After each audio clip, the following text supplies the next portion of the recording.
उत्तर प्रदेश के गंगापुर गांव में बारिश की फुहारें ज़मीन से ऐसी गंध निकालती थी जो लोगों के दिल में घर कर जाती थी।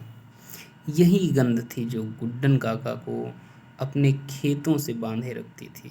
उम्र 60 के पार, मगर जोश ऐसा जैसे अभी हाल उठकर खेत जोत रहे हैं। अभी हाल ही में उठकर खेत जोत रहे हैं। गुड्डन काका के 2 बेटे थे, विजय और आकाश। दोनों ही पढ़ने में होशियार थे और पिता के कहने पर शहर जाकर नौकरी करने लगे।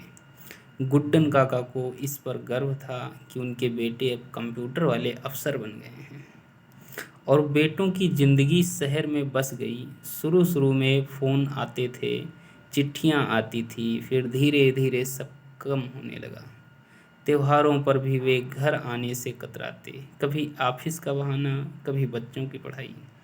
गुड्डन काका हर साल दिवाली पर दरवाजे पर दीपक जलाकर कहते, इस बार तो आकाश ज़रूर आएगा। वो कह रहा था बच्चों को गांव दिखाना है, लेकिन दीपक बुझ जाता और बेटों की परछाई नहीं आती। गांव में समय रुक सा गया था। खेत वही थे, बैल वही थे, पर हल थामने वाले हाथ कांपने लगे थे। सुनैना चाची, गुड्डन की पत्नी, बार बार कहती, क्यों अपने बेटों का इंतजार में जान निकाल रहे हो?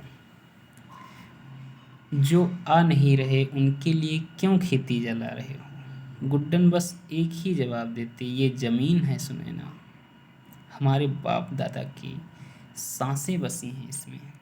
बेटों को लौटना ही होगा, माटी की गंध उन्हें खींच ही लाएगी। गुड्डन काका एक दिन खेत में काम कर रहे थे जब अचानक छाती में जोर का दर्द उठा। गांव के हकीम ने कहा, दिल का दौरा है, शहर ले जाओ। बड़ी मुश्किल से विजय और आकाश को फ़ोन मिलाया गया। वे कुछ ही घंटों में शहर से आए, पहली बार इतने सालों में। शहर के बड़े अस्पताल में गुड्डन का इलाज हुआ।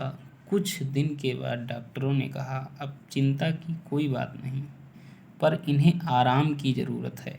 आकाश ने सुझाव दिया, पापा को हमारे साथ शहर ले चलते हैं, यहाँ रहेंगे तो बीमार हो जाएंगे। गुड्डन काका ने धीमे सुर में कहा, शहर की हवा में माटी की गंध नहीं है बेटा, वहाँ मेरा दम घुटेगा, मुझे मेरे खेत वापस चाहिए।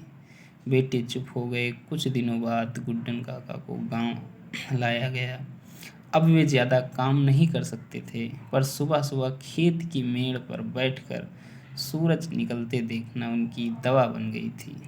एक दिन उन्होंने बेटों से कहा, तुम दोनों पढ़ लिख गए, अफसर बन गए, ये बहुत अच्छा है, लेकिन कभी सोचा अगर ये खेत ना होते तो तुम्हें पढ़ाने के पैसे कहाँ से आते?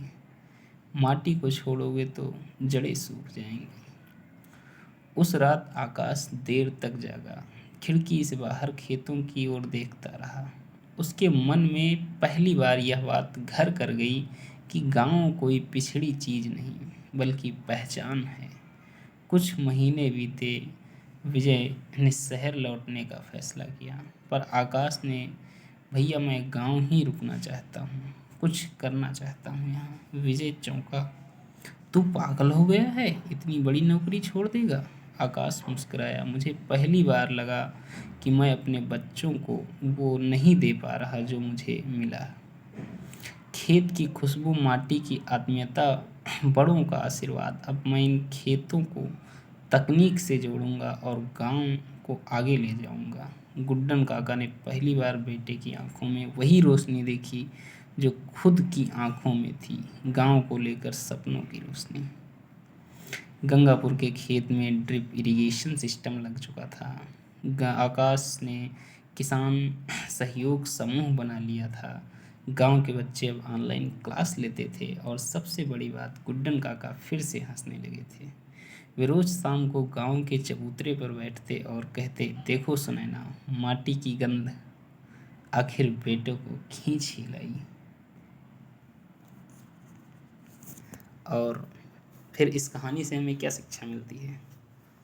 इस कहानी से हमें यही सीख मिलती है कि अपनी माटी को कभी नहीं भूलना चाहिए। कितने भी बड़े बन जाओ, लेकिन माटी को कभी नहीं भूलना चाहिए।